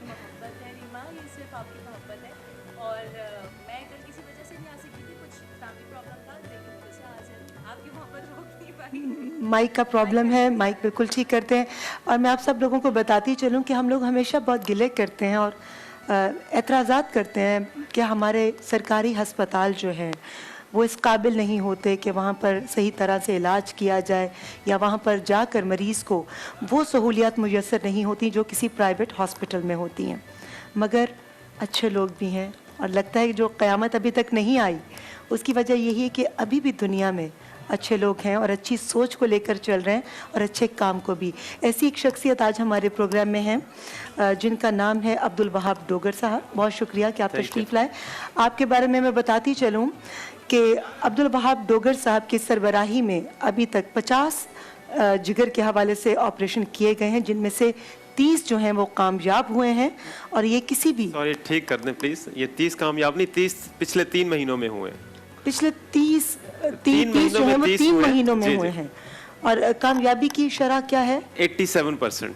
87%। क्लैप होनी चाहिए। माशाल्लाह माशाल्लाह। गम्बट इंस्टीट्यूट ऑफ मेडिकल साइंस में जिगर की पेवंदकारी का 50वां कामयाब ऑपरेशन कर दिया गया है। यहाँ पर गुज़िश्ता 3 माह में माहिर जिगर transplant surgeon doctor Abdul Wahab की सरबराही में 30 कामयाब ऑपरेशन किए गए हैं और ये किसी भी पाकिस्तान के सरकारी अस्पताल के लिए बहुत बड़ा कारनामा है। Thank you. और मैं आपका माइक ठीक हो गया, आप ठीक कर लीजिए। और मैं बताती चलूँ कि गम्बट हस्पताल के लिए बहुत बड़े एजाज़ की बात है कि इतने महदूद वसाइल में इतना बड़ा कारनामा सर अंजाम देना और इस तरह का हस्पताल न सिर्फ सिंध बल्कि मैं कहूँगी कि पूरे पाकिस्तान के लिए एक बहुत बड़ा तोहफ़ा है। बहुत शुक्रिया डॉक्टर साहब कि आप इतने अहम और इतने मुश्किल काम को बहुत ही महदूद वसाइल की मौजूदगी में लेकर चल रहे हैं। तो ये आपका बहुत बड़ापन है, आपकी अज़मत को सलाम है। Thank you so much. मैं आप ही से स्टार्ट करना चाहूँगी, आपसे इजाज़त लेके भाई और फिर आपसे कि ये कैसे क्यों कर मुमकिन हुआ, इतने महदूद वसाइल और इतना मुश्किल काम। मैं एक चीज़ बताता चलूँ, वसाइल तो महदूद हैं ही, नो डाउट। पूरे पाकिस्तान के वसाइल इस वक्त महदूद हैं। तो इसके लिए जो कमिटमेंट और डेडिकेशन है वो मैं समझता हूँ कि ज़्यादा इम्पॉर्टेंट है एज़ कम्पेयर टू वसाइल। वसाइल तो लिवर ट्रांसप्लांट करने के लिए जो इक्विपमेंट्स और जो मशीनरी है वो पाकिस्तान में और भी बहुत सारे हॉस्पिटल्स में मौजूद है। कराची के 3-4 हॉस्पिटल्स ऐसे हैं जिसमें ये मौजूद है, लाहौर के 3-4 हॉस्पिटल ऐसे हैं जिसमें ये मौजूद है। लेकिन जो सबसे इम्पॉर्टेंट चीज़ है वो है स्किल्ड मैन पावर। जो स्किल्ड मैन पावर है वो वहाँ पे हम लोग लेकर आए हैं। हमने पूरे पाकिस्तान से लोग ढूंढे हैं और वहाँ पे प्लेस किए हैं, उनको बड़ी मेहनत से ढूंढा है। हमारे डायरेक्टर जो हॉस्पिटल के हैं इसमें उनका बहुत बड़ा रोल है कि उन्होंने लोगों को हंट किया और उस वजह से ये मुमकिन हो सका कि हम एक छोटे शहर में इतनी कामयाबी के साथ वो ऑपरेशन जो कराची में अभी तक बहुत कम या नहीं हो पाए या बहुत कम हुए, लेकिन उस छोटे शहर में हम बड़ी कामयाबी से और अल्हम्दुलिल्लाह बड़ी सक्सेसफुली और रेगुलरली कर रहे हैं।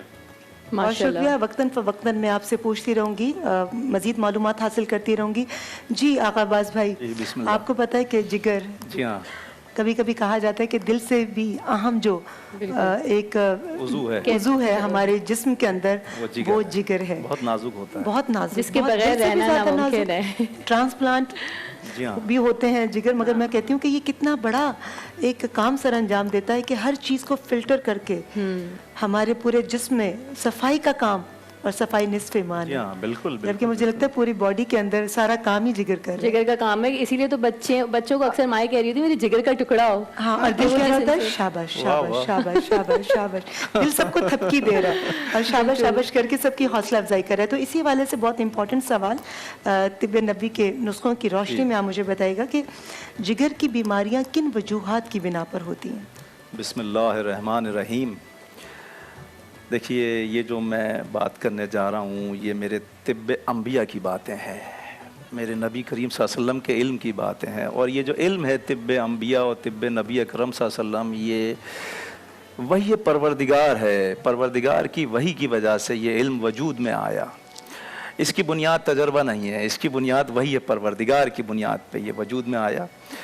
जो जिगर की बीमारियों की वजह जो इमाम जाफ़र सादिक़ अलैहिस्सलाम ने बयान फरमाई, मौला ने अपने शागिर्द मुफज्जिल को मुखातिब करके फरमाया कि ए मुफज्जिल ज़रा गौर करो, परवरदिगार ने इतनी लतीफ़ शय जो बनाई जिगर, उसको मैदे से भी ज़्यादा सख्त काम उससे लिया, लेकिन लतीफ़ शय है, मैदे से भी ज़्यादा काम करता है। या मैदे से ज़्यादा काम कैसे करता है? मैदे में हम ग़िज़ा डालते हैं, ग़िज़ा उसको हज़म करता है, मैदा ग़िज़ा को पकाता है, उसके बाद उस ग़िज़ा का जो लब्बे लुबाब है वो जिगर की तरफ ट्रांसफ़र कर देता है। वो बारीक रगों के ज़रिए से जिगर की तरफ वो मुंतकिल हो जाता है। फिर जिगर उसका उस लब्बे लबाब जो खासा आता है ग़िज़ा का, उससे खून बनाता है और वो उस खून को तमाम जिस्म के अंदर मुंतकिल करता है, फैलाता है। जिगर का काम यह है। अच्छा, जिगर चूँकि हरारत अगर जिगर में पैदा हो जाए या ज़ख़म अगर जिगर में पैदा हो जाए या जिगर में वरम आ जाए तो इसका हर मुमकिन इलाज मौजूद है तिब्बे नबी अकरम सल्लल्लाहु अलैहि वसल्लम में। मैं यहाँ अर्ज़ करना चाहूँगा कि 1,24,000 पैगम्बरों में एक नबी गुज़रे हैं, हज़रत हिज़्क़ील अलैहिस्सलाम। जब हज़रत हिज़्क़ील अलैहिस्सलाम को जिगर में तकलीफ़ हुई वो तो ज़ारो क़तार रोने लग गए, गिरिया वज़ारी की परवरदिगार के सामने, सरबा सुजूद हो गए और परवरदिगार से दुआ की कि परवरदिगार मैं इस बीमारी में मुब्तला हो गया हूँ, इसका कोई इलाज मुझे बता। तो परवरदिगार ने जिब्राइल अमीन के ज़रिए से वही भेजी कि ए हिज़्क़ील, तुम्हें चाहिए कि इंजीर के दरख्त की टहनी को तोड़ो और उसमें से जो दूध निकलेगा वो अपने जिगर के ऊपर लगाओ बाहर की जानिब और अपने सीने पे भी उसको लगाओ। तो उन्होंने कई मुतवातिर 3 या 4 दिन ऐसा किया तो उनके जिगर को आराम आ गया, उनके जिगर को तक़वियत मिल गई और उनके जिगर का मर्ज़ दूर हुआ। इसी तरीके से ये जो तिब्बे अंबिया की बात कर रहा हूँ, इसी तरीके से वजूद में आई। जब अंबिया बीमार पड़ते थे तो वो किससे दुआ मांगे, किससे अपना इलाज कराएं? ना उस वक्त लेबॉर्ट्री थी, ना उस वक्त कोई रिसर्च सेंटर था, ना उस वक्त कोई हॉस्पिटल थे। तो वो परवरदिगार के आगे दुआ करते थे, गिरिया उजारी करते। तो परवरदिगार उनको वही के ज़रिए से, जिब्राइल अमीन के ज़रिए से नुस्खा भेजा करते थे, तो उससे इलाज होता था। आज वही ट्रांसफ़र होकर किताबों की शक्ल में, मदरसों की शक्ल में वो हम तक पहुँचा है। आज हम उसी की बात यहाँ पर कर रहे हैं। और जो जिगर के मरीज़ हैं, अगर उनके जिगर में वरम है वो ये करके देखें, अगर जिगर में ज़ख़म है تو بھی یہ کر کے دیکھیں. میں نے تو بہت سارے لوگوں کو بتایا اور جن کو فائدہ ہوا. ایک دفعہ کینیڈا سے ایک مریضہ آئی میرے پاس, ان کے جگر میں 3 زخم تھے, ان کو میں نے باہر کی جانب سے یہ لگوانا شروع کیا. آپ یقین کریں 2 زخم بالکل 1-1.5 ہفتے میں ٹھیک ہو گئے ماشاءاللہ سے. جزاک اللہ. جی ڈاکٹر صاحب, میں آپ سے پوچھنا چاہوں گی کہ جگر کی بیماریوں سے بچنے کے لیے ہمیں کیا تدابیر اختیار کرنی چاہیے؟ یہ بہت ہی کامن کویسچن ہے, لیکن اس کے لیے جو جگر کی کامن بیماریاں ہیں, جو ایسی بیماریاں جو جگر کو فیل کرتی ہیں, وہ پاکستان میں ہیپاٹائٹس بی, سی یا پھر الکوہل, یہ 3 چیزیں ہیں جو جگر کے لیے جگر کو فیلئر کی طرف لے جاتی ہیں. فیلئر کا مطلب یہ ہے کہ اینڈ سٹیج آپ کا لیور پہنچ جاتا ہے. وہ 3 چیزیں ہیں جس میں ہیپاٹائٹس بی, سی اور الکوہل. الکوہل کا تو آپ کو پتہ ہے کہ ایز اے مسلم اسلام میں یہ ہے ہی حرام, تو اس سے تو بچنا ہی چاہیے ایز اے مسلم بھی, اور as a professional, as a doctor بھی ہم لوگ ایڈوائز کرتے ہیں کہ الکوہل آپ کے جگر کے لیے بہت ہی نقصان دہ ہے. باقی بچ گیا ہیپاٹائٹس بی یا سی. ہیپاٹائٹس بی اور سی یہ خون سے ٹرانسمٹ ہونے والی بیماریاں ہیں. یہ دونوں, یہ آپ کی, ان کو ہم بلڈ بورن ڈیزیز کہتے ہیں, یعنی کہ ان کی منتقلی ایک جسم سے دوسرے جسم میں بلڈ کے ذریعے ہوتی ہے. بہت عام کامن کانسیپٹ ہے کہ یہ پانی سے یا کھانا پینا کھانے کی چیزوں سے ہوتا ہے. ایسا نہیں ہے, یہ پیورلی بلڈ بورن ڈیزیز ہیں. ان کو 100% روکا جا سکتا ہے. کیسے؟ جس طرح پہلے یہ ہوتا تھا کہ سرنجز کا جو یوز ہوتا تھا, ایک ہی سرنج ایک پیشنٹ کو لگا کے پھر اس کو بار بار پانی سے واش کر کے دوسرے مریضوں میں یوز کرتے تھے. ایک تو یہ چیز, یہ کافی حد تک اب پاکستان میں کم ہو گئی ہے. ہم نے دیکھا اپنی جنرل پریکٹس میں جو عام فزیشنز ہیں وہ بھی نئی سرنج یوز کر رہے ہیں اس وقت, جو کہ اچھی بات ہے. اس کو پروموٹ کرنا چاہیے. اور دوسرے نمبر پہ جب ہم میل جو ہے یہ شیو کرانے کے لیے جاتے ہیں تو وہ بلیڈ بھی سیم بلیڈ یوز کر رہے ہوتے ہیں, وہ بھی ایک بہت بڑا سورس ہے اس کے پھیلنے کا. اور تیسرے نمبر پہ جو ڈینٹسٹ ہیں, جو خاص طور پہ جو وہ ڈینٹسٹ جو کوالیفائڈ نہیں ہیں, جو آپ کو عام ڈینٹسٹ ملتے ہیں, دندان ساز جس کو آپ کہتے ہیں, یہ جو انسٹرومنٹس آپ کے یوز کرتے ہیں ان سے بھی بہت کامنلی ہیپاٹائٹس بی اور سی اسپریڈ جی اسٹرلائز نہیں کرتے. اور چوتھے نمبر پہ خواتین یہاں پہ بیٹھی ہیں جو یہ اپنے ناک یا کان چھیدتے ہیں, وہ بھی وہ سیم اس کے لیے اوزار یوز کرتے ہیں, اس سے بھی یہ ممکن ہو سکتا ہے. اور کچھ لوگ ٹیٹو بنواتے ہیں چہرے پہ اپنے پہ, تو اس سے بھی یہ ٹرانسمٹ ہو سکتا ہے. جی آپ نے کہا کہ آپ نے کامن سوال کیا, تو میں بتاتی چلوں کہ کامن سوال ہم اس لیے کرتے ہیں کیونکہ ہماری جو کامن پبلک ہے وہ ان کو سمجھانے کے لیے بار بار بتانے کے لیے وہ بھول جاتے ہیں. بالکل صحیح. کہ ایک عام سی چیز کتنے نقصان دہ ثابت ہو سکتی ہے, اگر ذرا سی بد احتیاطی آپ کو موت کی طرف لے جا سکتی ہے. تو اس لیے میں ہمیشہ, مشکل سوالات تو ہوتے ہیں مگر ایک سادہ سے, ہمارے علماء کرام ہوں یا طب نبی کے حوالے سے, ہمارے ڈاکٹرز ہوں, ہماری نیوٹریشنسٹ ہوں, میں اس لیے بڑے آسان الفاظ میں بھی پوچھتی ہوں, اور میں چاہتی ہوں کہ انہیں الفاظ میں بتایا بھی جائے تاکہ ہمارے لوگوں کو بار بار یاد دہانی کرائی جائے کہ سیدھی سادی چیز کو سیدھے سادے طریقے سے کریں گے, احتیاط سے کریں گے, تو آپ کی زندگی میں آسانیاں پیدا ہوں گی. ہم پی ایچ ڈی کیے ہوئے ہوں لیکن نرسری کے بچے کو نرسری کے لیول پر ہی آ کے پڑھانا پڑتا ہے, تو وہی ہم نے اپنے عوام کو, ویورز کو بتانا ہوتا ہے. جی بالکل, کیونکہ یہ بھی میں آپ سے پوچھنا چاہوں گی کہ کیا احتیاطی ہمیں تدابیر اختیار کرنی چاہیے اور کیا کھانا چاہیے ہمیں جو ہمارے جگر کے لیے فائدہ مند ہو. لیکن اس چھوٹے سے بریک کے بعد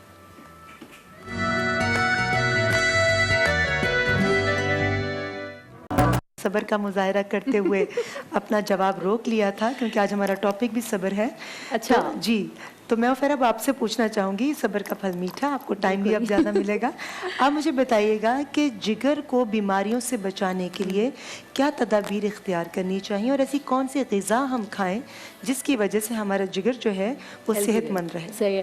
اچھا ریما, جگر ہمارے جسم کا وہ آرگن ہے بیسیکلی جس کے بغیر, جس کو اگر کچھ ہو جائے یا وہ خرابی کی طرف چلا جائے تو ہم قریب الموت ہو سکتے ہیں. صرف دل اور دماغی وہ آرگنز نہیں, یہ بھی ایسا ہی ہے.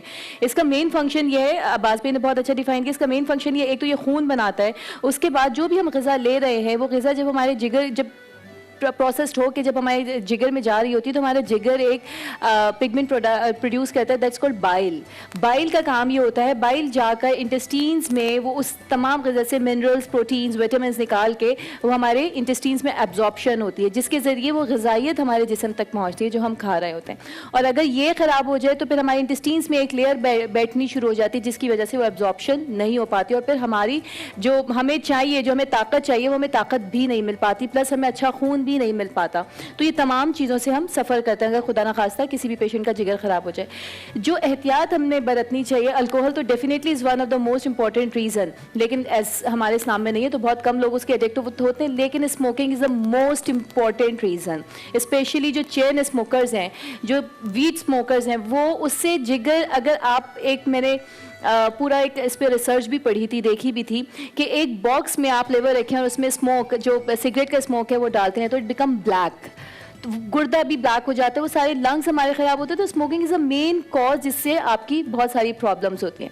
उसके अलावा हमारे रूटीन अगर अनहेल्दी हो जाता है, हम खा पी टाइम पे नहीं रहे हैं, सही तरीके से खा नहीं रहे हैं, प्लस हमारा जो आउटसाइड ईटिंग है, हम बाहर से बड़े शौक से खा रहे होते हैं, हम बहुत ऑर्डर कर रहे होते हैं, बट हमारे उन खानों में कौन सा तेल यूज़ हो रहा है. स्पेशली जो स्ट्रीट फूड्स होते हैं, जो ठेले वगैरह होते हैं, गरीब हैं वो, उनके पास इतनी रिसोर्सेज नहीं होती, वो चाहते हुए भी शायद उस तरह से ख्याल ना कर पाएँ. हर कोई नहीं करता, बट कौन सा ऑयल यूज़ कर रहे हैं, कौन सी सब्जियां यूज़ कर रहे हैं, कौन सी टमाटर है, वो सड़ा हुआ हो गया तो उनका वो एक टमाटर फेंकने लिए उनके बजट में हैवी पड़ेगा, तो वो उसको किसी ना किसी तरीके से काट पीट के यूज़ करते हैं. That is not healthy for us.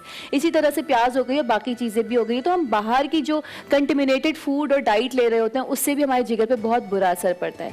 अब हमने लेना क्या चाहिए, तो हमारी जो डाइट प्लान्स हैं वो हेल्दी आइटम्स पे डिपेंड करने चाहिए. हमारी सब्जियां और फ्रूट्स अच्छे होने चाहिए. फ्रूट्स अगर हर कोई अफोर्ड नहीं कर पा रहा तो आप सब्जियों की तरफ आए. ग्रीन लीफी वेजिटेबल्स हमें, मेरी प्यारी बहन, अब तो लोग सब्जियां भी अफोर्ड नहीं कर पा रहे. अल्लाह ताला हमारे मुल्क पर रहम करे, बहुत महंगाई हो रही है. अच्छे से अच्छे, या तो अमीर से अमीर तरीन हो रहा है, गरीब तो गरीब ही है, मिडिल क्लास ख़त्म हो रही है, वो वाली चीज़ है. तो वो, लेकिन ग्रीन लीफी वेजिटेबल्स जो हैं वो हर तरह से हमारे लिए, हर बीमारी में, स्पेशली जिगर के लिए बहुत फ़ायदेमंद हैं.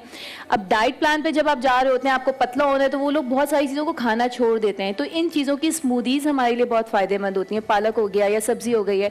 उसके अलावा हम जब फल पर आते हैं तो हम सिट्रस, जो ग्रेप फ्रूट हो गया है, जो लेमन जूस हो गया है या ऑरेंज जूस हो गया, ये बेसिकली क्लेंस करते हैं हमारे जिगर को, हमारे ब्लड ट्रांसफॉर्मेशन को, हमारी ब्लड मेकिंग को, इन तमाम चीज़ों को बहुत हेल्पफुल होते हैं, बहुत आसानी करते हैं कि अच्छे तरीके से वो चीज़ प्रोसेस हो सके. प्लस कम तेल, एक जो एनर्जी, उसका काम सिर्फ हमारी बॉडी को एनर्जी देना है. जो हम फैटनिंग डाइट ले रहे होते हैं, घी और रोगनी ग़िज़ा, तो हमने सिर्फ उसी हद तक लेना है कि हमें एनर्जी मिल जाए. वो हम फ्रीज्ड घी वाले खाने जिनको हम फ्रीज़र में रखें तो एक तह जम जाए, तो उसको हमने अवॉइड करना है और हेल्दी डाइट लेनी है. सोना अच्छा है, एक्सरसाइज मोस्ट इम्पॉर्टेंट. जी डॉक्टर साहब, आप एग्री करते हैं जो हमारी न्यूट्रिशनिस्ट फेरा ने बताया? मैं एक चीज़ करेक्ट करना चाहूँगा इनकी बातों से जो इन्होंने एक्सप्लेन की हैं. जी हाँ, बहुत पॉजिटिव इख्तलाफ हो सकता है, क्योंकि ये पूरा आपका शो पूरा पाकिस्तान देख रहा है. तो ये जो कॉमन कॉन्सेप्ट है कि ये जो लिवर है खून बनाता है, जिगर खून बनाता है. मैडम ने 2-3 दफ़ा अपनी टॉक में ये बात की है. ऐसा नहीं है. मेडिकली अगर हम कहें, जब आप इंट्रा यूट्राइन लाइफ में होते हैं, जब बच्चा माँ के पेट में होता है, यस दैट्स ट्रू, उस दौरान में जिगर कह सकते हैं कि आप खून बना रहा होता है. लेकिन जब आप एडल्ट्स हैं, जब, तो हमारे बोन मैरो खून बनाते हैं. जो आपकी बोन, जो हड्डियों का गूदा जिसको आप कहते हैं, जिसको हम बोन मैरो कहते हैं, आपके ब्लड सेल्स, आपके red blood cells, white blood cells और प्लेटलेट्स वहाँ से बन रहे होते हैं. जिगर का काम हरगिज़ खून बनाना नहीं है. ये असल में हमारे से हर मरीज़ आके यही कहता है मेरा जिगर खून बनाना बंद हो गया है. तो मैं ये बताना चाहता हूँ कि जिगर खून नहीं बनाता. डॉक्टर साहब, आपको पता है कि, सॉरी मैं कतई कलामी की माफ़ी चाहती हूँ, मैं डिफेंड नहीं कर रही, मगर मैं एक बात कहना चाहूँगी कि कुछ झूठ सच से बेहतर होते हैं. क्योंकि अगर आम फहम लोगों को आप बहुत इतनी बारीकी में चले जाएंगे, उनको समझ नहीं आएगी. मैं अपने इसलिए बताना चाह रहा हूँ कि मेरा मसला हल हो जाए, क्योंकि मुझसे रोज पेशेंट आके यही बात पूछते हैं कि मेरा जिगर खून नहीं बना रहा. ये भी सदका जारिया है. आप इस तरह से अगर उनको हेल्दी डाइट की तरफ माइल करेंगे, आप उनको एक्सरसाइज की तरफ माइल करेंगे और कायल करेंगे, तो ये उनकी हेल्थ के लिए बहुत अच्छी चीज़ है. अगर आप इतनी बारीकी में जाकर उनको कुछ भी बताएंगे तो एक पढ़ा लिखा आदमी तो समझ जाएगा. और आपको पता है कि तालीम के हवाले से हमारी जो रेशो है वो आप सबके सामने है, आपसे तो पोशीदा नहीं है. अगर आप ब्लड मेकिंग में जिगर के फंक्शन को हटा दें तो आपके जिस्म को प्रॉपर खून मिलेगा भी नहीं. آپ جو کہہ رہے ہیں بالکل صحیح کہہ رہے ہیں, آپ کی بات بالکل غلط نہیں ہے, لیکن ہمیں ہوتا ہے کہ سادہ سے انداز میں ہم لوگوں کے سامنے ایک اچھی بات لے کر آئیں, ایک اچھے میسج کو اسپریڈ کریں تاکہ لوگ اپنے آپ سے پیار کرنا شروع کریں. یہ بات بالکل آپ کی صحیح ہے, لیکن میں ایٹ دا سیم ٹائم میں یہ بھی چاہوں گا کہ کریکٹ انفارمیشن دی جائیں اور ریسرچ کے بعد انفارمیشن دی جائیں لوگوں کو. میں بھی تھوڑا سا کچھ سرچ کر دوں اس میں. میں نے طب نبوی میں بھی یہی پڑھا ہے, اور امام جعفر صادق علیہ السلام کا کوڈ میں نے کیا, وہ قول جو ہے کوڈ کیا. مولا نے فرمایا کہ جگر خون بناتا ہے. اور میں نے انگریزی طب کی کتابوں میں بھی یہی بات پڑھی ہے. میں ڈاکٹر صاحب کا واٹس ایپ نمبر مجھے ہوگا تو میں بھیجوں گا ضرور ان کو تمام چیزیں جس میں انگریزی طب کہہ رہی ہے کہ خون بناتا ہے جگر, میں بھیجوں گا, کیونکہ مجھے بھی اختلاف ہو گیا اس بات سے ان کی, کیونکہ ہم نے ساری زندگی, بال سارے سفید ہیں ہمارے, یہ کلر لگا ہوا ہے, ساری زندگی ہم نے یہی پڑھا. اچھا, انگریزی طب کی بھی میں نے ریسرچ کی ہے تھوڑی سی, اور جو طب نبوی ہم نے جہاں سے بھی پڑھا ہے کے علاوہ اسلامی ملک سے جہاں سے ہم نے دین حاصل کیا, یہ ہم نے وہیں زندگی بھر یہ پڑھا کہ جگر خون بناتا ہے.